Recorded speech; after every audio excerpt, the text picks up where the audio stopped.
So welcome everybody, and we're going to jump right in. I just first wanted to tell anybody who doesn't know a little bit about Bright Talent that we are the resource for strategic HR people helping HR teams and business leaders to solve people challenges. And of course, Brennan here is the founder and president of Bright Talent, and he is going to just introduce us to the roadmap to return to the workplace. Thank you, Mickey Joe, for that. And I'll share, we also have Renee Maurer and Amy Watson also from our company on this webinar, and they put a lot of work into this. I'm so grateful for the team for putting this together so quickly. Probably like most of you, and I'm certain that's why you're here, we have a lot of questions. This entire pandemic has exposed a lot of vulnerabilities, I think, in our plans and how we respond to emergencies. And so as we've gone and rushed into quarantine, I like to use the word thrust into quarantine because there wasn't a lot of time to think about it. We all found ourselves there. We now have time to think about how we come back to the workplace. And as I started to hear some dates being thrown around of when we could return, that made me realize we need to start planning now. HR leaders need to start planning now. And really, as our team, our background is program development, project development, we realize this is a change management project. And there is an opportunity here to develop tools and practices for our community that they will need to at least start the conversation, to start the plan, to start thinking through how does this return. I mean, for many of us, this is uncharted waters. So we're just excited to share what we've developed so far. And the whole idea around this is to start the conversation. So this is webinar 1 of a series we plan to do for as long as needed. We hope that you come back. We hope that you continue to communicate with us as we share things with you. We want to hear from the community and be that hub where we can share best practices with others as well. So we're really excited that you're here so we can start that conversation. So we're going to get into the PowerPoint presentation now, and I'll walk you through this. And so really yes, Mick Jo. Yeah, Brennan, I just wanted to mention to everybody that we have turned the chat off. So there's no live chatting. But what we would like you to do is put in your lower bar, there's a Q&A. So just go ahead and put your questions there. And we're going to hold them till the end. And then as Brennan's wrapping up, I will kind of group the questions, and then we'll be chatting about those after the presentation. It shouldn't take too long to get to your questions, but we'll definitely pay attention to them. So take it away, Brennan. Great, thank you. And I was just going to add on that in terms of timing, probably about 20 to 25 minutes of just me sharing some slides and some of the tools that we've developed for you. And then we'll try to dedicate another, 15 to 20 minutes or for as long as needed to get through the Q&A. And so when the questions are done, the webinar is done. So if we're done before 45 minutes, we're done. So we're just going to make this kind of fluid and just this opportunity. And the reason that we shut off chat is because we wanted to be sensitive to everybody's time. And so we wanted to get through this meaningfully, but also timely. So as we get into the agenda here, just real quickly, I'll have one slide just about us because it's important that I share our values with you. We'll talk about the assumptions going into this. We'll talk about the planning that needs to go into this. We'll talk about the tools that we've developed, and then we'll get into the Q&A. And then I also have some dedicated links for you that'll be very helpful as you develop the plan to return to the workforce. So real quickly, who we are. Obviously, our mission is to provide responsive and resourceful experts in human resources, recruiting, training. We even have experienced services. But our values is really what we live by. And we are focused on providing honest solutions, doing what's right, being resourceful, being accountable, and then our community. And so really this whole idea comes from us wanting to serve and give back to our community because I talk to a lot of people and we're all more or less in the same boat. And I don't know if you heard my earlier conversation with Mickey Joe. This is all new. So some of us are wondering, are we ahead of the curve? Are we behind the curve? We're basically all in the same place. And so as I've talked to different people, and so we're all going to learn together how to do this the right way. So in terms of the roadmap to return to the workplace, we're going to cover assumptions based on today's data, which is changing every day. So I'm sure what I'm sharing today might even be behind because today's already changed. So give me some grace, and then also pay attention to yourself to what the latest information is. We're going to provide a project plan to think through how you're going to plan for this. We're going to share with you some collaboration tools that you take to other business leaders. So when you sit down and start building the plan, you'll be able to collaborate with them effectively. And then we're going to share with you some decision workflows. When you start thinking about your employee population, you need to start segmenting them out. And so we will give you a workflow to really start that thought process. What we're not going to cover today is any of the leaves of absence, new emergency policies. We're not going to talk about any of the emergency acts. We're not going to talk about compliance. We're not going to talk about employment law. So I just want to set that expectation. This is going to be really more around strategy and operations of how we're going to bring the workforce back. And like Mickey Joe said, as I'm talking, send your questions in so that you don't lose that thought, and then we'll get back to them at the end. So here's some assumptions right now. So when are we going to return to the workplace?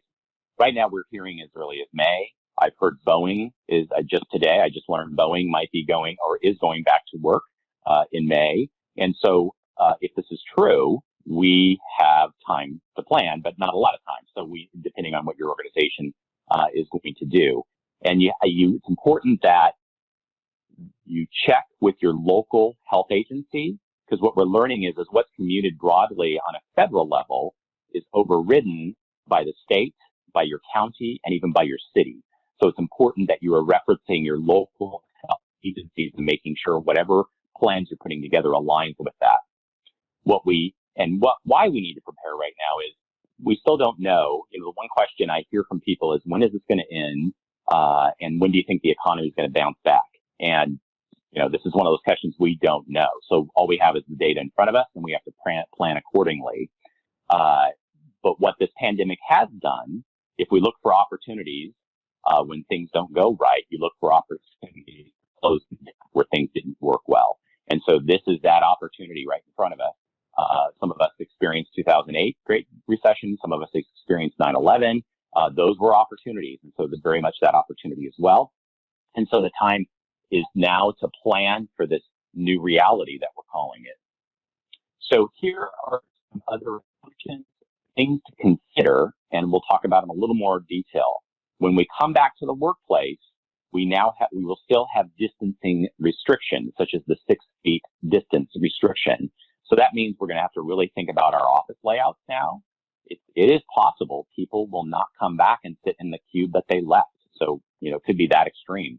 We have gathering restrictions where not everybody can come back and perhaps work at the same time within a given office space. And so there might have to be multiple shifts or multiple days, kind of going back to kindergarten, early bird and late bird, or some people work maybe Monday, Wednesday, others work Tuesday, Thursday, maybe Friday is from home. So this is the kind of creativity that needs to go into this. Here's one that we've never really had to think about: employee health restrictions. So until this pandemic is gone, or more than likely until we have some kind of vaccine or effective testing, those that are 65 and plus and immune compromised are in these high risk categories. And if they are coming back to our workplace, that is something to think about and something we have to think through. And in terms of employee health screening, it is now more or less going to be guidance that as employees come into the workspace, you're going to check their temperature and look for any symptoms, perhaps, of COVID-19 related illness. And we have the authority to send them home if they do. And so it's really interesting that we're going to have to temporarily adjust our policies. In addition to infection prevention measures, so most likely, most of us have janitorial, and it's coming in perhaps nightly. This is something that has to happen probably more frequently. We also then, I mentioned it before we started, that sanitation has to be, we have to train our employees on sanitation, so perhaps they're more inclined to wipe down their own workspaces. We have to also think about an infectious disease response plan, so that if there is a breakout within our organization inside our office space, we need to know how to respond to that. Additionally, a lot of companies, and I want to say as high as 70%, I'm hearing numbers, have moved to a remote work situation, yet they weren't positioned to do that, and they don't have remote workforce policies, eligibility, so that is something else we need to build around. So the first tool I'm going to share with you is the project plan, and the project plan is really what gets you organized and sets the whole plan in motion. And the project plan is broken into 6 subtasks. We're going to cover policy. You will need to cover policy, communications with your leadership and employees, look at the employee need by function. We're going to have to understand the different types of employee needs in terms of their system needs, facility needs, and then once we get things going, we need to continually reference that. So I'm going to switch, and I'm going to share with you a Microsoft project plan in terms of what the project plan looks like. And bear with me. So as this comes up on your screen, I'm going to apologize. There's no real kind of nice way to display this because the way that this works is you can minimize or maximize the amount of data that's on here. And for some of you, this is going to be not enough detail. For some and others, it's going to be too much detail. But in terms of a generalized project plan, we built this to give you a start of how to think about the plan around you returning the workforce. So this is a project plan. Can you make the view a little bigger? Can you make the view a little bigger? You know, I can't, unfortunately. So if there's any of you watching on your phone, I absolutely apologize. We have this downloaded. You can download this in a PDF on our website. So if you want to follow along, maybe perhaps go to the website and look for the project plan and open that up in PDF. For those of you that don't have this project, we can but want to take this and use it as a template. We do have an Excel version of this, so that if you need that afterwards, go to our Contact Us form on our website, or just go to hello@brighttalent.com, send us an email, and we'll send you the Excel file for this. If you have MS Project, we'll also send you that file too. So just to click open the policies piece and to give you just direction in terms of how we're thinking about this, I'm going to turn on my little pointer. Under policies, most of us have a return to work policy, but none of us perhaps have a return to workplace policy covering a lot of those details that I was sharing earlier. So you will want to develop a return to workplace policy. Could be temporary, could be long-term, could become permanent. And the idea is to sit down, and if you see the subtask here, you want to sit down with the other business leaders that you need to collaborate with. That's probably facilities, probably IT, possibly finance, if we're talking about acquiring or doing any type of capital improvements. So whatever, marketing, sales, whoever the business leaders are that you need to partner with, you need to start with this workplace policy and meet with them to start defining what that is. And then over to the right is more or less a little bit more details of what I'm saying here. Below that is, then we have to review our existing return to work policies relating to people on leave or just whatever status they are. You have to review your return to work policies and make sure it's aligning with the new emergency acts that are in place, in addition to whatever adjustments you potentially make in the return to workplace policy is reflected in the return to work policy. So you're going to start with the policy, and then you're going to move to communications. So I'm going through this somewhat methodically because I don't want to open too much data here and try to present it all at once. And so when we look at communication is critical. So really in parallel, as you're developing your policies, you also are going to be developing a communication plan. And that plan's got to have a strategy, a timeline. You have to start understanding, how are you going to communicate with your employees? Is it going to be email, intranet, whatever forms of chat you might have? Is it a poster? So you have to think through all the delivery methods. You have to think through all of your audiences as it relates to potentially field folks versus corporate versus manufacturing versus contact center. So you have to think about the different audiences and how you're going to frame the message in regards to how you're coming back to the workplace, what the new rules are, any timelines around it. And you'll start drafting those messages. And one of the most important messages you're going to draft is the one that is saying, we are now working on our return to workplace policy and plan. And so you will get additional information up forthcoming about next steps, and we will let you know about the progress of our plan. And the plan's going to be, I think employees really want that plan to connect to what the federal, state, county, and city guidelines are saying, because they want to feel safe, right? There's going to be some trepidation and some concern by your employees when they're going to come back and how they're going to come back. And so you want to make sure you're very clear in those messages. And it starts with that first one, and then you continue to move down. And I think what's important to say here is, and this is what's important for your employees to know, is this is all new. We are developing this based upon the information we have before us.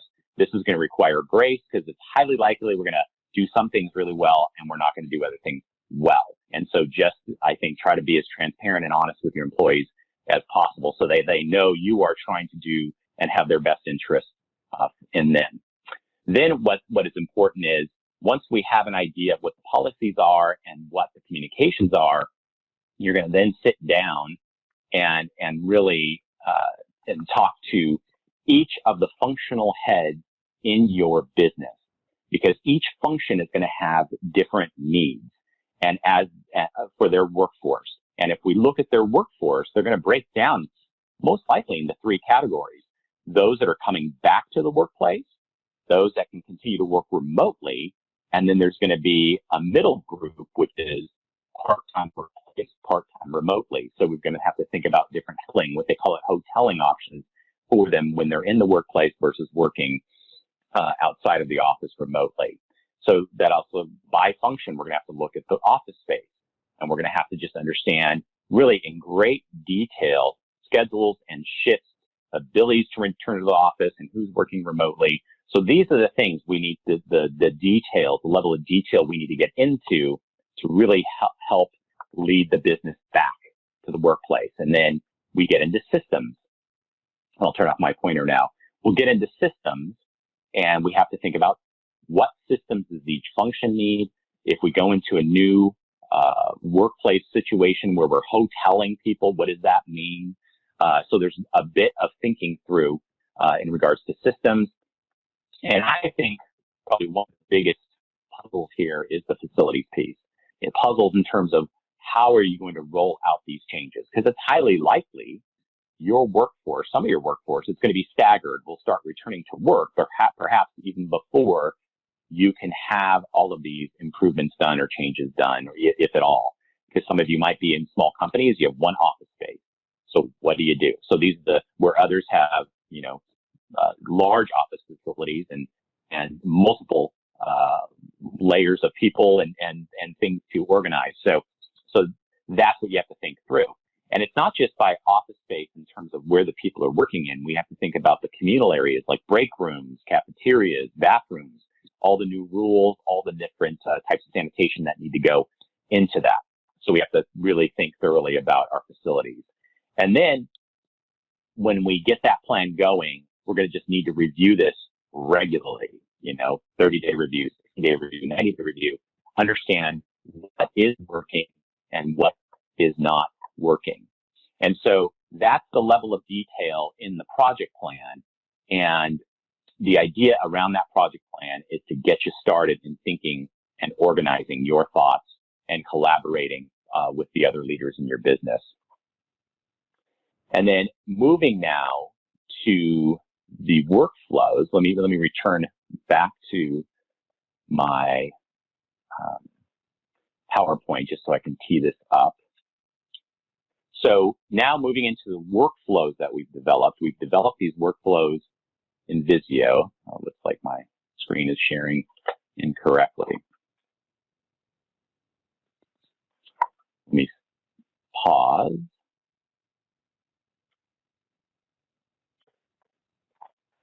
What I was going to talk about the workflow as it changes over. There we go. In terms of the workflow, I'll get into presentation mode so you can see it more cleanly. In terms of the workflow, we have to think of our workforce. And so when we think of our workforce, we have to think on a macro level by function. I'm sorry, guys, if that almost looks too tiny. Let me stop. Let me pause. We talk about the workflow. We talk about a macro view when we're looking at the workforce on a macro view, so looking at the workforce by function, and then we'll talk about more that micro view where we're looking at by employee. And so this is a bit tiny, and again, if you are on a smaller screen, this is downloadable on our website via PDF. So when we look at the functional workforce, we need to start with the key decision is, are they returning to the workplace or not? So if they are returning to the workplace and we say yes, they are considered more or less a workplace employee. Even if they're working the hybrid model, we would still consider that a workforce employee because you have to build a plan around them coming to the workplace.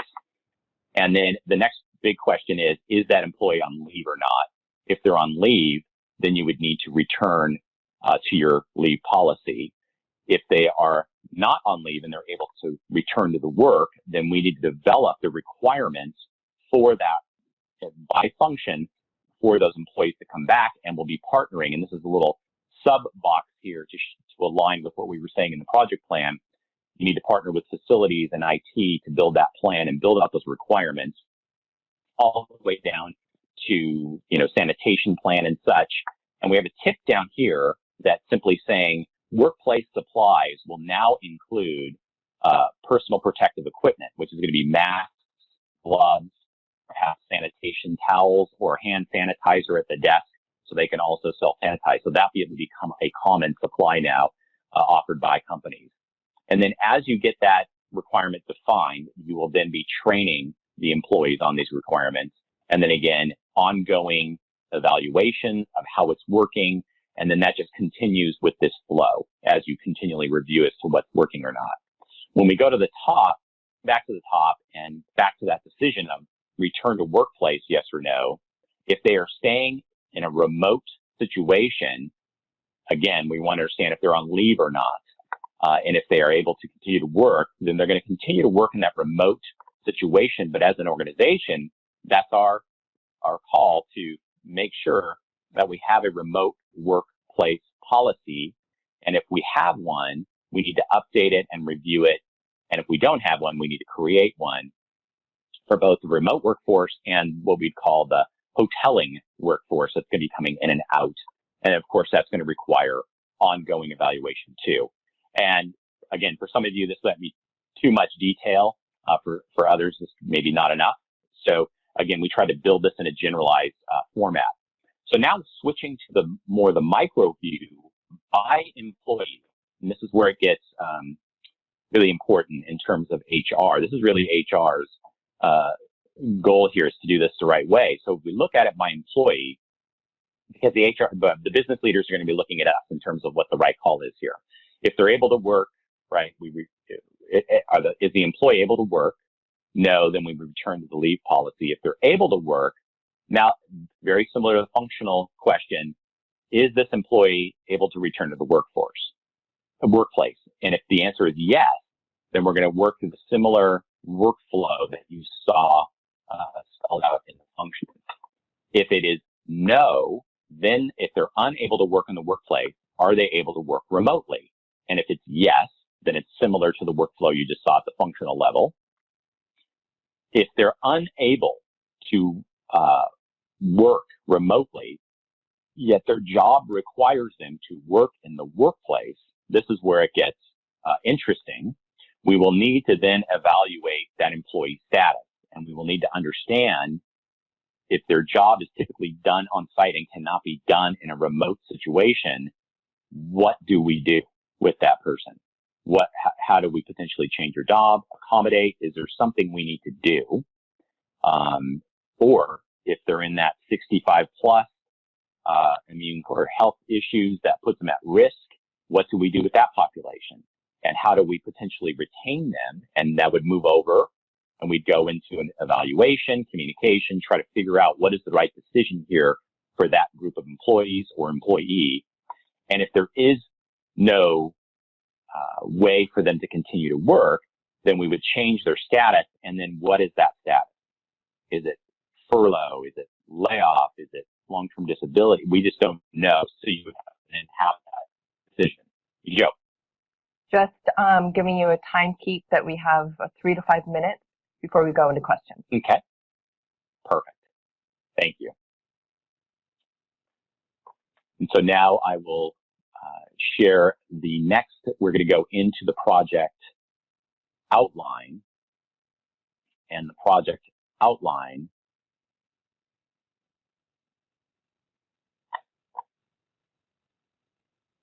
that should come up.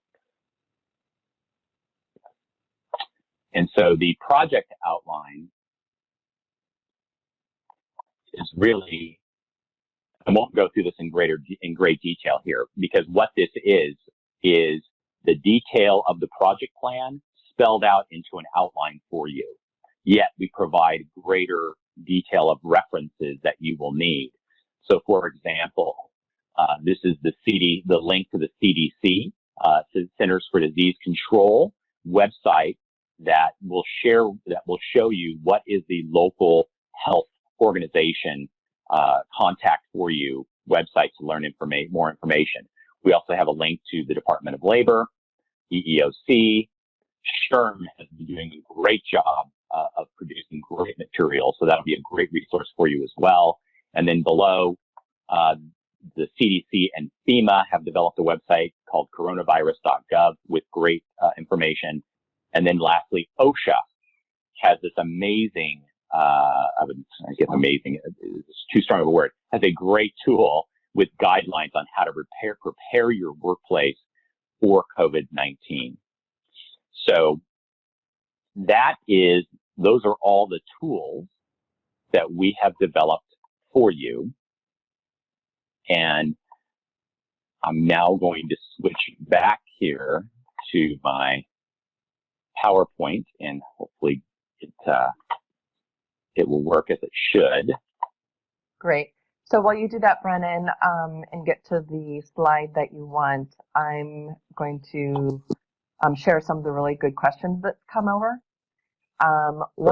One of them is, what are your suggestions in terms of timing for the return to work plans and policies with employees? So basically that question's about timing. Timing. So I think the right way to handle this is pick a date, and it's just for you and the leaders, pick a date based upon all the information you have in front of you. So I think I've seen Starbucks is returning to work on May 3rd, I think I just saw.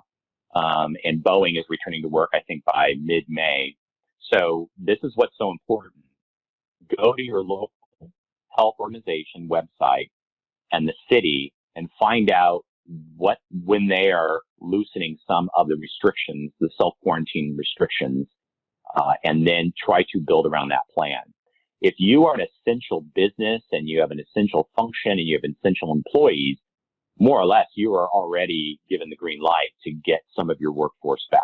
And it's up to you to decide which of your workforce is, even though you're an essential function and you can operate, which of your employees are essential and which are not, and then just have that staggered approach. So as I sit here today, there's still no specific date. I would just start building, try to pick a time and try to manage to that time, and then continually communicate with everybody if that time frame is moving. Okay. Would you recommend employees sign off on all the new policies? I'm assuming that's coming from a small employee population, because that would be impossible for companies, with thousands of employees. I think this is the importance of collaboration with the business leaders, because the business leaders ultimately are representing their employee base. So that's why it's important to have that collaboration with the business leaders. And then if there's some, I guess like any program, any change management program, you're bringing in representatives from different groups in addition to just the leaders. And so it might require doing a bit of a focus group based upon information you have, sharing that information and trying to build that consensus and buy-in around the right way to go forward. And getting those voices from other parts of the organization is really important. And so maybe, sample size, I guess, is the way to think of it, like a survey. Well, also, don't you think it'd be contextual? Maybe, what is the risk level of this policy? What is this policy addressing?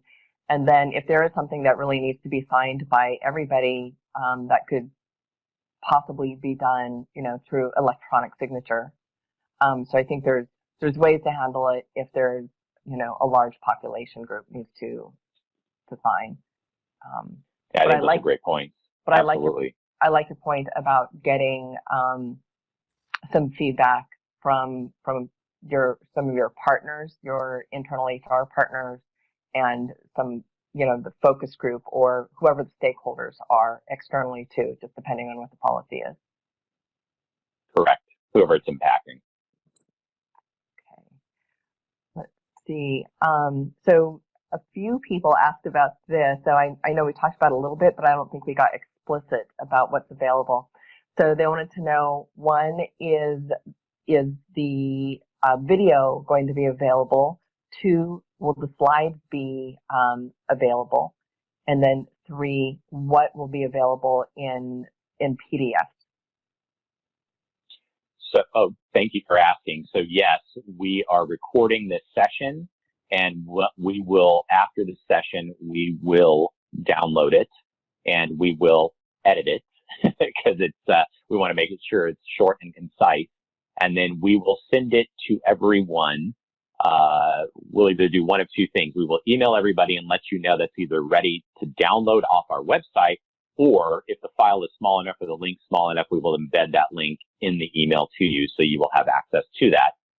As it relates to the slides themselves, we will take this and we can create this as a downloadable, PDF, very similar to how we have the other templates right now as they are downloadable on our website at brighttalent.com. So that, sorry, let me reference this. The Q&A slide here that I have up, I have listed all of those agencies that are embedded in the plan outline. I have embedded here, so you could go to those general websites. In addition, I've also put our website, because on our community page, which we call Bright Spot, you will see a link to the roadmap, which is what we're talking about here. And that'll have either the downloadable templates right there, or you click into the roadmap and they'll have the other templates as well. What we're going to do is, as we learn from one another, we're going to continue to add to the different resources we have. And so come back, because we will create an addendum template or some kind of template that you can come back to and find additional resources as we discover them. And what we want this to be is not just about us, it's all of us, right? So as you find things, share, and then we can share with others. That's the whole goal here. We're all learning on the fly, so we want to make sure we're sharing with each other.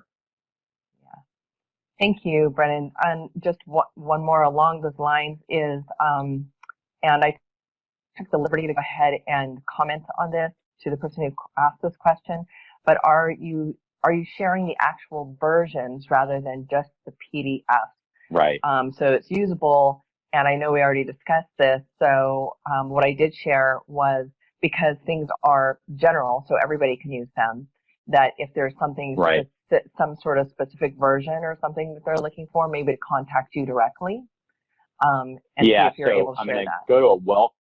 I'm going to go to a thank you slide in a second. So yes, so the project plan is in MS Project, Microsoft Project. You will need to have a version of MS Project to use it. So if you don't have MS Project, we can send you an Excel spreadsheet that has that plan exported down to Excel. So we can send that to you. You will just need to, and I'll bring up the email now. Send it to, you either can email us at hello@brighttalent.com or go to our contact form on our website and just email us and let us know you're requesting that. And then we'll send you a version, whatever version. If the workflow was in Visio, unfortunately, Visio does not export down to PowerPoint or anything like that. So it is a PDF file or a Visio file. So if you have Visio, we'll send you that Visio file as well, but you will need to have Visio. Of course, the project plan is in Microsoft Word. We have it in PDF right now, but we can send you that Microsoft Word, I think, file. Most people have it. And then the PowerPoint presentation is in PowerPoint. So we can send that. We will have it downloadable for you as a PDF, but if you want the PowerPoint version, I can send that to you as well. So just simply reach out to us. And then what's important here, Mickey Joe, you can see this. I can't. Does it look like Rochelle is still on with us? You're on mute. Okay. And so what I'm holding here, Rochelle Snook is Senior Director of Talent Management at WD-40, and she shared with us a sample of an FAQ and answers that they've developed for their employee base. So I asked her if she would just take a minute and perhaps share with the group more or less what was the process, what did they go through in developing this FAQ, because I think this is important for all of us. An FAQ is very important to have ready to go for your employees as you start launching this, and should be part of the communication plan. And so, Rochelle, you were so cool to give this to us, and we're going to also make this, we've converted it and modified it so it's more generalized. We'll make this FAQ downloadable.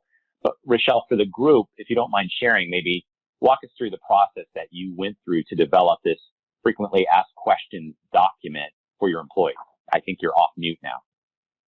Yeah, thanks, Brennan and Mickey Joe. We took the perspective of putting ourselves in the shoes of our employees and all the questions that might be running through their head to develop the questions first. And then we took those questions back to our leadership group and started discussing what the answers are for things like, are we going to be required to wear masks when we return to the workplace? Will we have social distancing? Will there be phases that we're having people in the lunchroom so that we're not having so many people gather at one time? And then we wrote out the answers to those. So the plan is to share that with our global employee population next week so that we can start gathering feedback. And that people have some ideas on what they might expect when the time comes. That's awesome. Thank you. Rochelle, have the company yet tried to find a date that they're thinking about returning? I'm kidding, unless it's not private or public knowledge, but maybe you're also a person to answer that question who's living and breathing it right now. Still an unanswered question right now, and we're taking it office by office around the world. Some of our European offices are being more impacted than others, and we're being more cautious, if you will, in our Australia office where the regulations aren't as strict.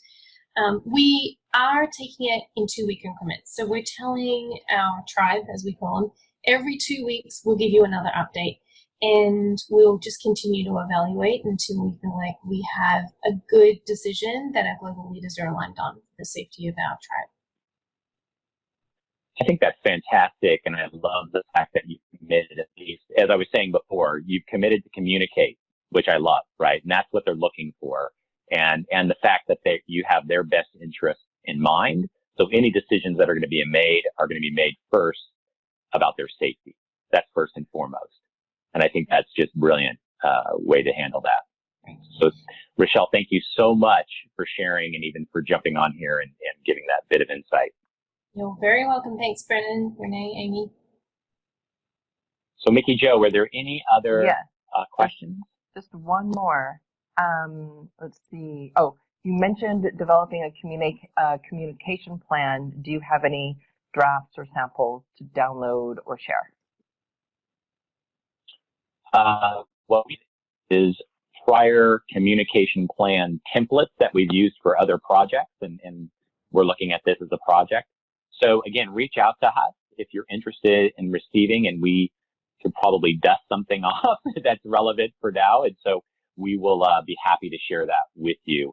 And just so you know, there's nothing earth-shatteringly amazing about them. It's quite simple. And I wanted to share with the group too is this is not perfect. Do not get caught up in wordsmithing anything and making it perfect. We are building this on the fly. I think if you saw the FAQ from Michelle, I thought that was perfect. I mean, at this stage, we just want bullet points. So everything you develop now might feel or look a little crude compared to maybe other things you've done in the past. It doesn't matter. It just matters is the content. And so as we give you communication templates, I'm just sharing that because it's going to be really simple and quite crude and just to the point and concise and making sure it's targeted to the audience you're sending it to. So that's going to be in the plan, but I'm just sharing that with you in that we don't need to get pretty right now. Now's not the time. When do we have time to ever get pretty, Brennan? So. Well, I did wear a collared shirt today and I'm out of sweat, so that's good. Does that count? Okay, you're pretty. You're pretty. Okay. No, I'm not pretty. I'm not pretty. So we just want to thank everybody so much for attending. What are your parting words today, Brennan? I'm going to say next week, so we're going to continue to do this webinar weekly, and I'm going to continue to try to find guests to join us, such as Rochelle. Next week, I'm thinking about having either a construction management or a facilities management person join us because they're going to have probably more detailed insights into what is available and what can be done as it relates to a facility. For me, even though I'm an HR leader and not fully in control of facilities, I think it directly correlates, right, to what we help with, though, that's employee safety and health. And so that I'm thinking about, or I would like to bring on an expert there so we can have them join us and be available to ask a lot of questions. So every week, we're going to do this for as long as needed, as long as there's an audience. Every week, we're going to go through the first part of the webinar, and then the change would be at the Q&A as newer questions come in and we have guests. So if you're attending this webinar, if you're tired of me talking about the project plan or the workflows, you've already got that down, you can join us 15 minutes in and then jump into the Q&A and such, just so that it's also meaningful and hopefully, purposeful and giving you what you need. So we'll be doing this as long as we need to do it. So just continue to go to our website. You can register there. We'll have the different webinars listed that's available to register on our website on Brightspot. Great. Thank you again. Is there another question that came in? Nope. Everything's good. Oh, okay. Okay. Awesome. Everybody, Thank you, have everybody. a great day.